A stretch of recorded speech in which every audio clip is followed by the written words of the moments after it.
हे दोस्तों, आज हम देखने वाले हैं नाइट हंट। तो मूवी की शुरुआत में हमें एक कैमरामैन दिखाया जाता है जो कि अपने स्टूडियो के अंदर दो मॉडल का फोटो शूट कर रहा है। वैसे ये दोनों मॉडल बहुत खूबसूरत दिखाई दे रही है, जिसके कुछ समय बाद उनका फोटो शूट खत्म हो जाता है और दोनों में से एक मॉडल अपने घर की ओर निकल जाती है और दूसरी मॉडल वहीं पर मेकअप रिमूव करने के लिए रूम में आ जाती है। और जब वो बाथरूम में अपना मेकअप रिमूव कर रही होती है तभी वहाँ पीछे से कैमरामैन आ जाता है। वह उस मॉडल को किडनैप कर लेता है। यहीं पर मूवी में सीन शिफ्ट होता है और हमें उसी मॉडल को दिखाया जाता है जो कि मेकअप रिमूव करने के लिए यहीं पर रुक गई थी। मॉडल इस वक्त बंधी हुई हालत में दिखाई देती है और जब मॉडल को होश आता है तो बहुत ज्यादा घबरा जाती है, क्योंकि वो मॉडल अब किडनैप हो चुकी थी, इसलिए बहुत ज्यादा डर गई थी। और जब वो कैमरामैन को अपने सामने देखती है तो कैमरामैन से अपनी रिहाई की मिन्नत मांगने लगती है और कैमरामैन को बार बार यही कहने लगती है, तुम मुझे छोड़ दो, मैंने तुम्हारा कुछ भी नहीं बिगाड़ा है। पर कैमरामैन थोड़ा सा साइको टाइप होता है, वह लड़की की बात को नजरअंदाज कर देता है और अपने रूम में से एक बॉक्स निकाल आता है। वैसे इस बॉक्स में कोई हीरे जवाहरात नहीं, इस बॉक्स में सिर्फ राख होती है। जिसके बाद वो कैमरामैन उस राख को लेकर के लड़की के पास आ जाता है और बड़ी रहमी के साथ उस लड़की का गला काट देता है। और जब उस मॉडल का खून गिरने लगता है तो वो कैमरामैन उस खून को उस बॉक्स में झेल लेता है। इसी के साथ वो लड़की तड़पती हुई वहीं पर मर जाती है। और अब मूवी में सीन शिफ्ट होता है और हमें दूसरे दिन की सुबह दिखाई जाती है, जहाँ पर उसी कैमरामैन की सेक्रेटरी ऑफिस ओपन करने के लिए वहाँ पर आती है। तभी उसे वहाँ पर मॉडल की लाश दिखाई देती है, जिसे बड़ी बेरहमी से किसी ने मार दिया है। जिसे देखकर वो बहुत ज्यादा कांप उठती है और पीछे की ओर जाने लगती है। तभी कोई चीज उससे टकरा जाती है और वो गिरती है। तभी वहाँ पर उसे कैमरामैन की भी लाश दिखाई देती है, जिसके बाद वह बहुत ज्यादा डर जाती है और पुलिस को इन्फॉर्म कर देती है।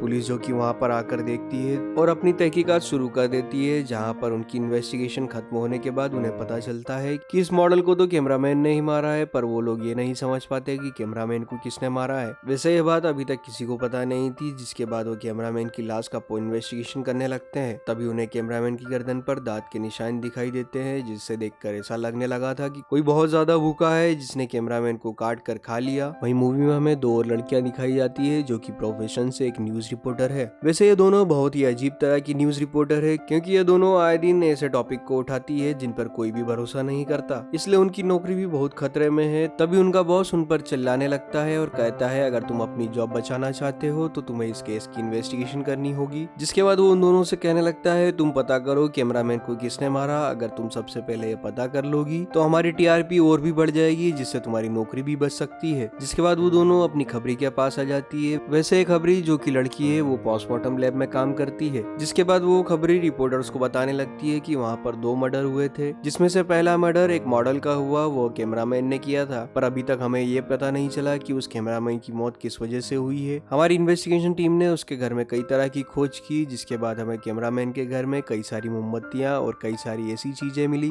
जिन्हें देखकर ऐसा लग रहा था कि वो रिचुअल यानी कि कोई काला जादू करने की कोशिश कर रहा है। और जो कि कैमरामैन की गर्दन पे जो निशान दिखाई दिए थे वह निशान दांतों के हैं, जिसे मानो उसे किसी ने काट कर खाया हो। यह दोनों रिपोर्टर समझ नहीं पाती कि आखिर ऐसा कौन कर सकता है और इतनी बड़ी बेरहमी से कौन मार सकता है। यहीं पर सीन शिफ्ट होता है और हमें एक और लड़की को दिखाया जाता है जिसका नाम सेंड्रा है, जो कि अपने योगा क्लास खत्म करके अपने घर की तरफ जाने लगती है। और जब वह गाड़ी के पास पहुंच जाती है तब वहाँ पर कुछ बदमाश आ जाते हैं और उसे बंदूक दिखाकर उसकी गाड़ी छीन लेते हैं। पर थोड़ी आगे जाने के बाद वह गाड़ी रुक जाती है। तभी सेंड्रा देखती है कि उसकी गाड़ी में कुछ अजीब सी हरकत हो रही है और थोड़ी देर बाद उसकी गाड़ी में से उन दोनों बदमाशों की लाश बाहर आ जाती है, जहाँ पर सेंड्रा को पता चलता है कि उसकी गाड़ी में पहले से ही कोई मौजूद था जो कि उसे मारने के लिए आया था। पर उसने सेंड्रा की जगह उन दोनों लोगों को बड़ी बेरहमी से मार दिया, जिसे देखकर सेंड्रा शॉक हो जाती है और वो घबराने लगती है। तभी उसे अपनी गाड़ी के पीछे एक आदमी दिखाई देता है जो कि बहुत खतरनाक दिखाई दे रहा था, जिसे देखकर सेंड्रा और भी घबराने लगती है और जोर जोर से चीखने लगती है। जिसकी आवाज सुनकर वहाँ बहुत सारे लोग इकट्ठा हो जाते हैं और इतनी सारी भीड़ देख करके वो आदमी वहाँ से भाग जाता है।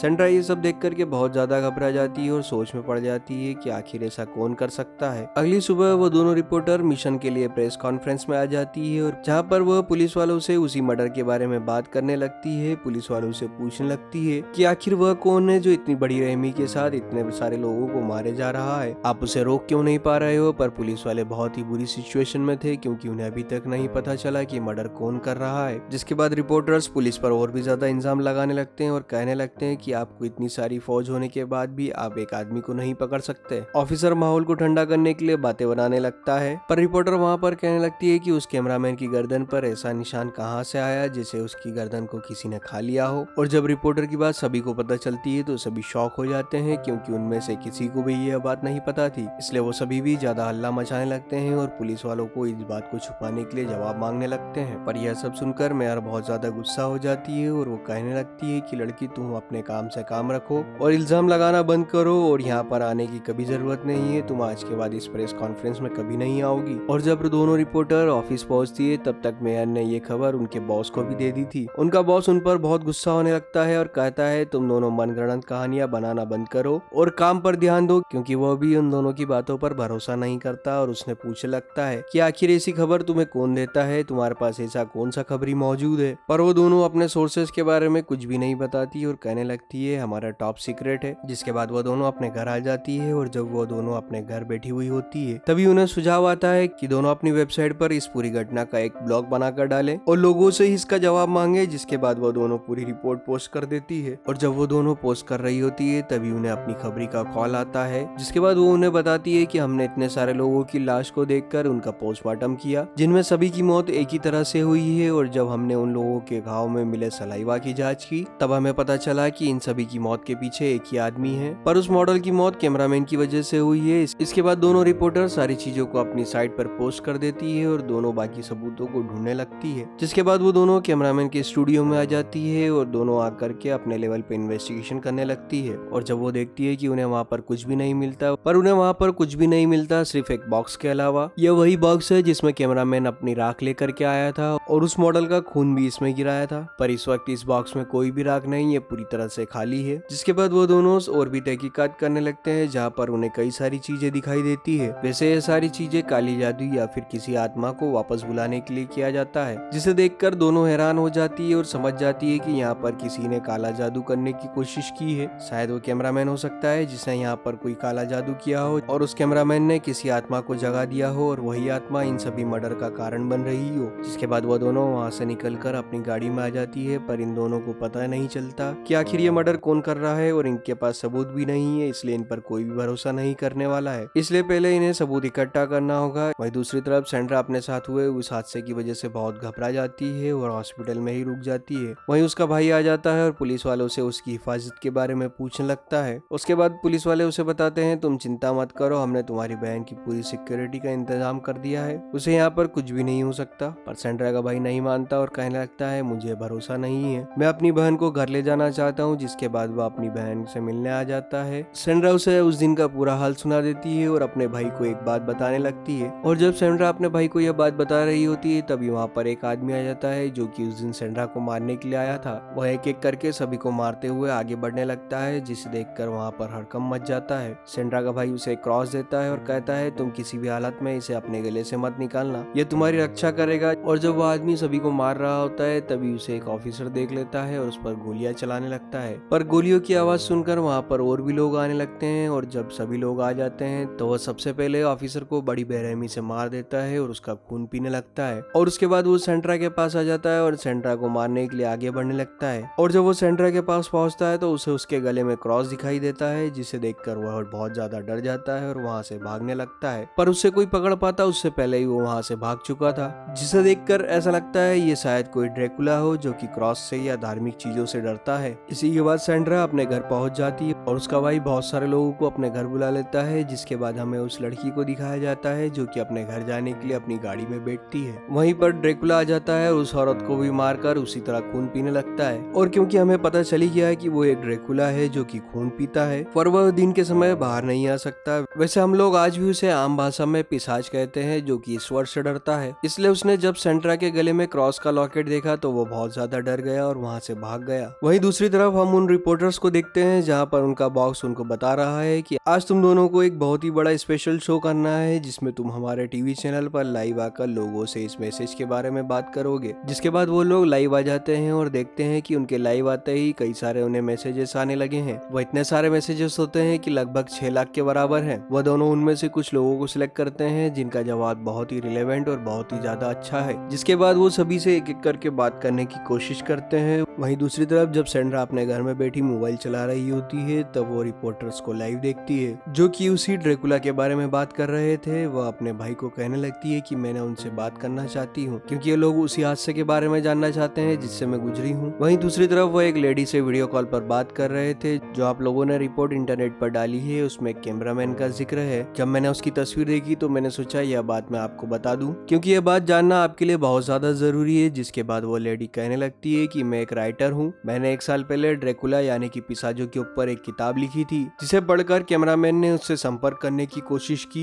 क्योंकि उस बुक में एक आदमी का जिक्र था जो कि अपने समय का बहुत ही बेरहम आदमी था। वो बहुत ही बेरहमी से लोगों का कत्ल कर दिया करता था और वह कैमरामैन उसी आदमी के बारे में और भी जानना चाहता था और वो चाहता था कि मैं उसे उस चीज के बारे में बता दूं जिससे वह उस आदमी को वापस जिंदा कर पाए। पर मैंने ऐसा कुछ भी नहीं करा और मैंने उसे कुछ भी नहीं बताया, क्योंकि अगर वो पागल ड्रैकुला इस दुनिया में आ जाएगा तो वो कई लोगों की जिंदगी तबाह कर देगा। तभी एक और लेडी उन्हें ज्वाइन करती है और ड्रैकुला के बारे में बताने लगती है। मैं उस आदमी के बारे में जानती हूँ जो कि लोगों को बड़ी बेरहमी से मार रहा है, वैसे उसे ऐसा करने में बहुत ज्यादा मजा आता है। जिसके बाद वो लेडी उन्हें बताती है कि कुछ सालों पहले मेरे दोस्त के साथ भी ऐसी घटना घटी थी, पर हम लोगों ने उस ड्रैकुला का सामना किया और उसे मार दिया। जिसके बाद वो लेडी रिपोर्टर्स को बताती है कि उसे मारने का कोई भी तरीका नहीं है और उसे ना ही कभी मारा जा सकता है, सिर्फ उसे एक ही तरीके से मार सकते हैं। तुम किसी भी तरह उसे सूरज की रोशनी में ले आओ, जिस वजह से खुद ही जलकर राख बन जाएगा। और जब मैंने उसे मार करके राख बना दिया तो मैंने उसकी राख एक बॉक्स में बंद कर दी, पर कुछ दिनों पहले वो बॉक्स यहाँ से चोरी हो गया। वैसे इतना सब सुनकर दोनों रिपोर्टर शॉक हो जाती है और उन्हें ऐसा लगने लगता है कि यह वही ड्रैकुला है। जिसके बाद दोनों अपने घर को जाने लगती है। तभी हमारे रास्ते में सेंड्रा का कॉल आता है जो कि रिपोर्टर्स को अपने साथ हुई उस घटना के बारे में सब कुछ बता देती है, जिसे सुनकर दोनों को पूरा भरोसा हो जाता है कि यह वही ड्रैकुला है। दूसरी तरफ यह बात चल ही रही होती है, तभी जहाँ पर सेंड्रा छुपी होती है वहाँ पर ड्रैकुला आ जाता है और वो बाकी सभी लोगों को मार करके सेंड्रा की तरफ आगे बढ़ने लगता है। और जब सेंड्रा उन दोनों रिपोर्टर से वीडियो कॉल पर बात कर रही होती है, इसलिए उन दोनों रिपोर्टर्स को वहाँ हो रहे सभी चीजों का लाइव दिख जाता है, क्योंकि ड्रैकुला बड़ी बेरहमी के साथ सभी को मार रहा था। तभी वहाँ पर सेंड्रा का भाई आ जाता है, उसे बचाने की बहुत कोशिश करता है, पर वो ड्रैकुला बहुत ही खतरनाक और बहुत ही ताकतवर होता है, इसलिए वो सेंड्रा के भाई को मार देता है और वो सेंड्रा को भी बड़ी बेरहमी के साथ मारता है। और वो दोनों रिपोर्टर सेंड्रा से वीडियो कॉल पर बात कर रही थी, इसलिए वो उस ड्रैकुला को देख लेती है। वो ड्रैकुला भी इन लोगों को देख लेता है,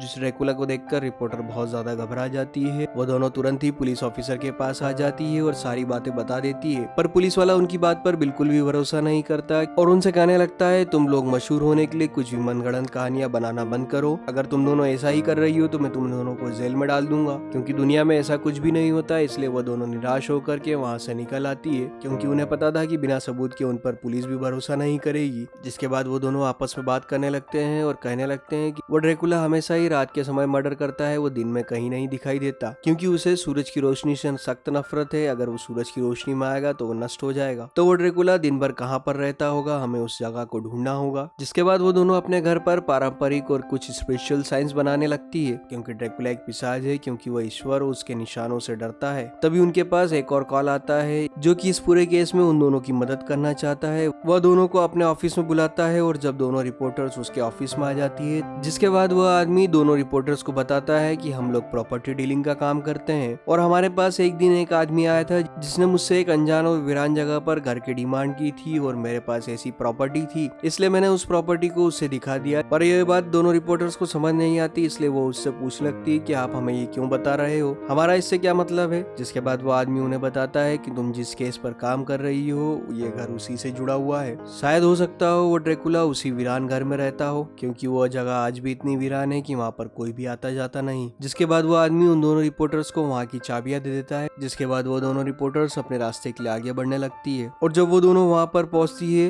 वहाँ पर उन्हें वो बिल्डिंग बहुत ही सुनसान दिखाई देती है, जहाँ पर कोई भी आना पसंद नहीं करेगा। इसके बाद वो अपनी इन्वेस्टिगेशन को शुरू कर देती है और सबूत ढूंढने लगती है। कई देर के बाद भी उन्हें कोई भी सबूत नहीं मिलता और वो दोनों वहाँ से वापस जाने का फैसला करती है और सोचने लगती है शायद उस आदमी ने हमसे झूठ कहा होगा। पर जब वो दोनों वहाँ से जाने लगती है तभी उन्हें कुछ अखबार की कटिंग दिखाई देती है और जब वो दोनों उस कटिंग को देखते हैं तभी उन्हें पता चलता है कि ये कटिंग कैमरामैन के मर्डर के वक्त की है। और जब वो दोनों वहाँ पर दोबारा से इन्वेस्टिगेशन करने लगते हैं तभी उन्हें एक लड़की की लाश दिखाई देती है और जब वो उस बॉडी को देखते हैं वही बॉडी के नीचे से ड्रैकुला भी बाहर निकल आता है। वह एक रिपोर्टर का पैर पकड़ लेता है और उस पर हमला करने लगता है। दोनों क्रॉस के सहारे उस ड्रैकुला से लड़ने की कोशिश करती है। ड्रैकुला उनसे नहीं डरता, उन्हें बड़ी बेरहमी से मारने लगता है। वो बहुत कोशिश करता है कि उन दोनों का कत्ल करके उनका खून पी सके, पर ये दोनों बहुत ही ज्यादा बहादुर और बहुत ही ताकतवर है, इसलिए वो अंत तक ड्रैकुला से लड़ती रहती है। पर ड्रैकुला बहुत ज्यादा पागल हो जाता है और वो एक रिपोर्टर को बड़ी बेरहमी से मारने लगता है। जिसके बाद वो रिपोर्टर बेहोश हो जाती है और जब वो ड्रैकुला उस रिपोर्टर का खून पीने के लिए आगे पड़ता है। वहीं दूसरी रिपोर्टर उसे मार करके धूप में खींचने लगती है और ड्रैकुला जो कि धूप से बहुत ज्यादा डरता है इसलिए वो पीछे हट जाता है और वापस उसी रिपोर्टर के पास आ जाता है। और जब वो उस रिपोर्टर का खून पीने की कोशिश करता है जो कि बेहोश हो गई थी, उसी समय रिपोर्टर को होश आ जाता है और वहाँ पड़ी एक रॉड को उठाकर ड्रैकुला के पेट में गड़ा देती है, जिसके बाद वो बेहोश होने लगता है और तड़पने लगता है, जिसके साथ वह रिपोर्टर हार नहीं मानती और उसकी गर्दन में तार बांध करके खींचने लगती है और उसे सूरज की रोशनी में ले आती है। और जो कि हम सभी जानते हैं कि ड्रैकुला सूरज की रोशनी में नहीं रह सकते, इसलिए वो सूरज की रोशनी में आते ही उसका शरीर जलने लगता है और वह राख में बदल जाता है।